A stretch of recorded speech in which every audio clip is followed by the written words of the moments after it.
enemies. I'm saying hi to my enemies today because in a second I say hi to my friends as per usual.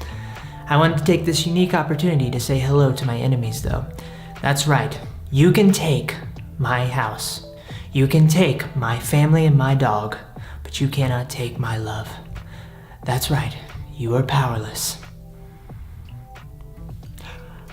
Me and my wife had a lovely conversation in the desert yesterday. We took a trip out there to film some different videos, and I thought, hey, let's have a talk about the creative gap, because she's been struggling with the creative gap recently. She's been delving into different realms of creativity.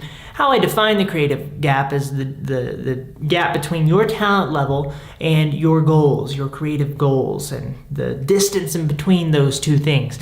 So I found a nice rock, sat down my little tripod on there, and we had a conversation. Please enjoy. Hi friends, welcome. You may notice that I'm not in my office today. This can be my new office though. It'll just take a long time to get here and the internet sucks. Anyway, we're in Goblin Valley, Utah. We are filming videos for our other channel, and we came out here for, we came out here to film, but this is a bit of an impromptu video. I decided, hey, I got my wife here, we're making videos together, we're in the mood, let's talk about some creative stuff together, because everything we do is creative. Also, this is a podcast episode, which is amazing because I don't know if anyone has ever recorded a podcast in Goblin Valley, Utah, ever. I think it's Goblin Valley State Park. I don't know if this is like Goblin Valley, Utah, but it's in Utah. Art. That's the point. Okay. So I'm excited about that, and the audio is really nice. It's really quiet out here. We wanted to talk a little bit about overcoming the creative gap that can happen. And what I mean by this is there's a gap between your talent level and what you hope to achieve creatively. And this gap, the top half of this gap is what you see other people doing and how you want to get there. And there's a gap in the middle. Is it? Yes. I think it's more so what you want to achieve. So what you see people doing, like asterisks, where you want to be, not just where you see, because a lot of people do a lot of stuff that's a lot of not that good.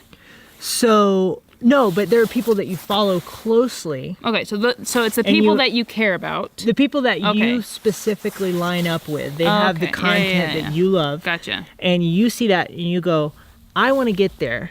There's something about what they're up to that I really enjoy, and I want to figure out how to get there. Yeah, we're saying the same thing again. We're saying the same. This is our marriage in a nutshell. Yeah.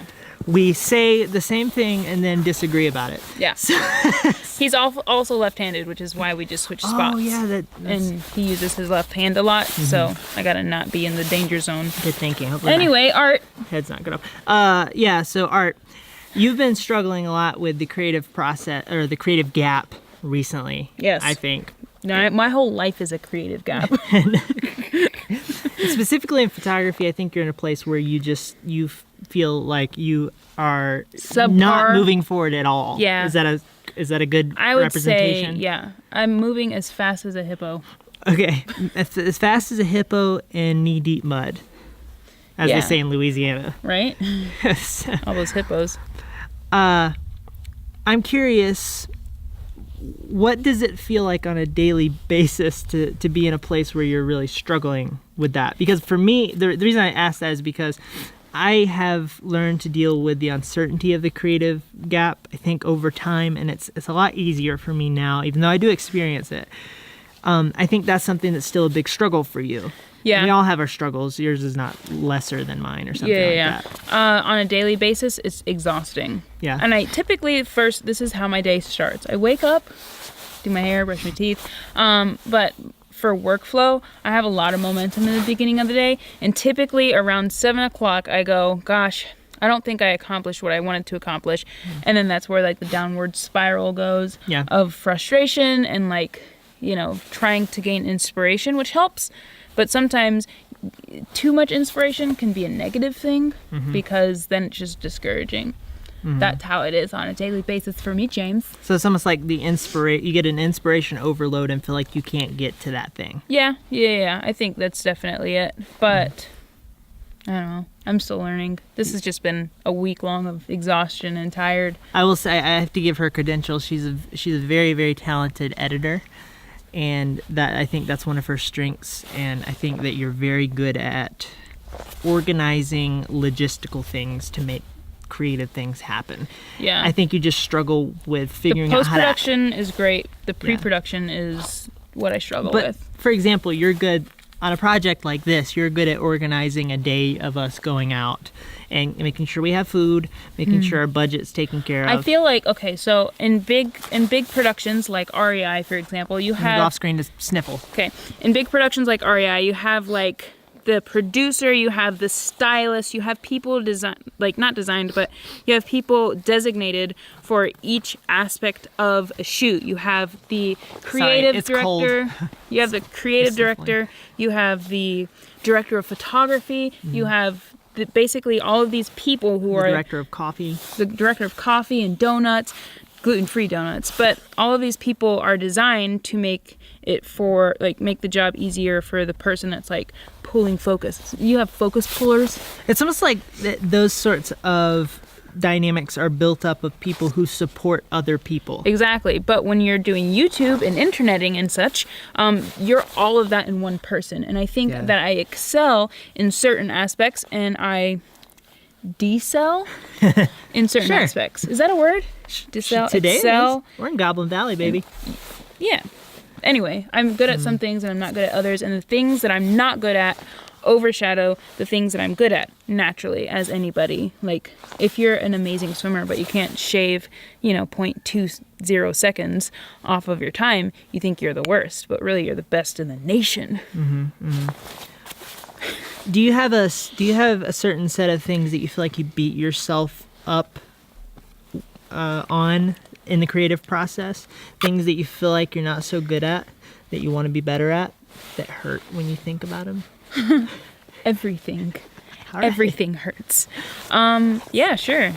I guess. What, I don't know what that question was. Are there some things that I'm more frustrated about? Yes, of course. Okay. Do you feel like there are certain things that you dwell on, maybe lies that you tell yourself? No, they're all the truth. I'm not a good photographer. We have a video coming out soon. Not yet. We haven't shot it yet, but it's basically James and I photography battle. He doesn't know about the details of it yet, but I'm going to do iPhone photography and he's going to do he's going to do good James photography and it's just going to be bap, bap, A and B. Anyway. I like it. I think the answer to that was yes. So you do have things that you feel like you beat yourself up about sometimes. All the time, yes. Okay. Do you? Yeah. No, I'm sure there are things. I think that they fall more in line with the other areas of my life. Oh, so you're just an amazing creative. I get it. Okay, next. I think that in making videos, becoming a better communicator, I think I really struggle with that. I can get in my head about that and think that I'm never gonna think that I have a lot of work to do, but I think that's normal and I think that's very important. Mm-hmm. And it's how you get to be where you want to be. That tension within you is an important thing to push you forward and make you a better creator, even though it feels very uncomfortable at almost all times. Yes. I'm curious what your goals are. What do you hope to get to? Fame. How do you say insta famous without saying insta famous? Just kidding. I really don't care about insta famousness. I don't know. I just want. What was the question? How do you? I never listen to anything he says. Wait. How do you? No, I was repeating your question back to me. Okay. What are your goals? What do you? Okay. Yeah. What's the whole point of everything? Why do I get up in the morning? No. Huh? Yeah. Okay. That's your goal? Nope. I know exactly what you're asking. Cool. Welcome to the podcast. So I would say my goals overall is to place myself in a position where I can do the things that I love without any kind of strife or tension, whether that be financial, whether that be learning a language so I can go to Germany. I don't really want to go to Germany anytime soon, but the point stands. Mm-hmm. I just want to place myself in a position where if I want to do something, I can do it tomorrow. No problem. No questions asked. Oh, okay. And those are ambitious goals. Yeah. Yeah. But yeah, creative goals, like in terms of on a daily basis, you being able to execute on what's something that that really gets old. What? I have certain things that I have certain parts of the creative process for me that get really old because I can't quite overcome the challenge that is within them. Okay. Like restarting a video when I'm filming, right? Okay. Luckily, we haven't restarted this one once, but yes. Oh, now my brain's all jacked up. Oh, geez. Okay, I'll help. It's okay. Just go over lean there. on this rock and support me, rock. Breathe. Support me. So I would say, like, what would you like to not struggle with? Oh, creatively? everything. All of the things that I already struggle with. Okay. That's a quick answer. I would like to be a better photographer, a better, like, pre-production, mid-production kind of person. A lot of times when I'm in the middle of a video, my brain will just go empty. Like, just blank. You ever see snow on a field, how it's white and blank and there's nothing involved? That's what's inside of my head. So in the midst of shooting, in the pre-production of shooting, I want to channel editing Christina and just like have her sit and like tap me on the shoulder. You feel confident. Yeah, I want to be a confident creator. A lot of what I do, and this happens with editing too, a little bit less so now, but I'll in the past I've edited and I go, this is just stupid. Like, what am I doing? And then I watch the video back and I go, wow, that was really good. When I'm shooting photos and video, like I took a picture today and I was like, this is stupid, and I just hit it, and James says that was the best picture I took all day, which was really frustrating because the pictures that I tried on weren't good. Maybe that's speaking on my natural talent. Maybe I just need to not care about anything. Well, and I think that one of the things I always try to be better at is getting away from feeling so serious about it, about the process, like being able to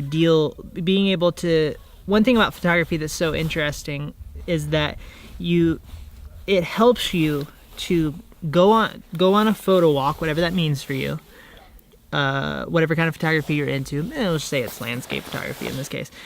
Go on a photo walk around, take a lot of bad photos, and you'll find 3 to 5 good ones within that. Yeah. And through that process, that's called practice. Yeah, I right? hate that process. That process sucks. Yeah. But that is the practice that's necessary to make yourself better. And the problem is the negative emotions that you experience within in the midst of it. Yeah. You have to you have to become more you have to have a more healthy mindset about dealing with that, I think. Other than that, how do you feel like you could how do you feel like you could get better at feeling less of that tension? Being a bit more laid back, or when I figure that out. There's a girl over there. I hope she's not lost. Hello, little girl. Please don't mess up our audio. There she goes, messing Shut up. Please get lost. Yeah, when I figure that answer out, I will be sure to tell you, and I will stop feeling the insecurities that I'm feeling. I'm not going to just walk around and go, this is a great photo, and then look at it and go, this is not. It's just lying to yourself. I'm very realistic. If I'm garbage, I know that I'm garbage, and eventually I won't be garbage. Side note, I think we're chipping away at the foundation of this rock slowly, and it's going to fall on us and pin us down. 127 it will be our last video hours. /podcast on the James Red channel.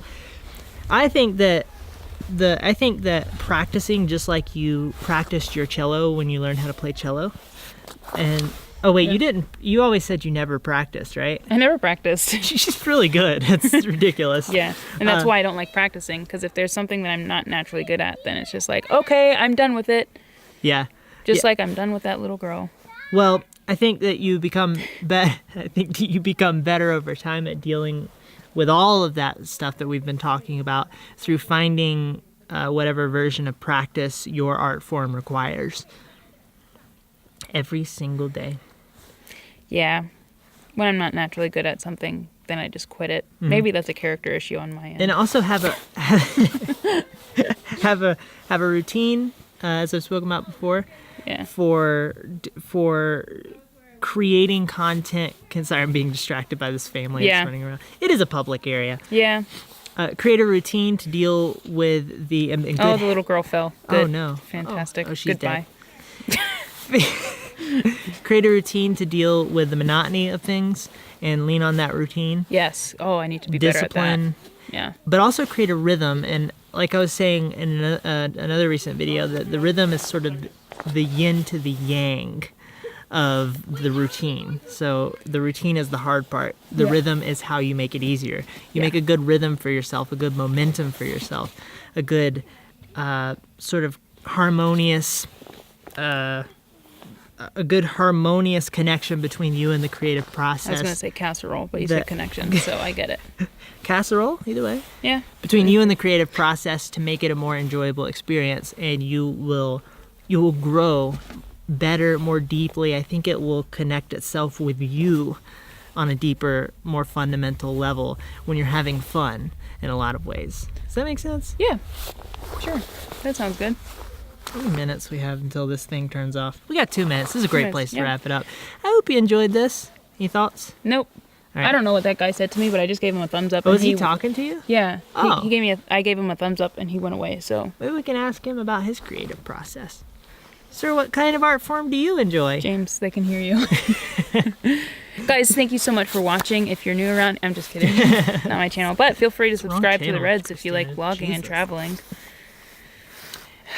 I would love to hear how the goals that you have for closing the creative gap in your life. Yes. Goodbye. I have no idea what he said. Thanks for joining us on this Goblin Valley special. Ah!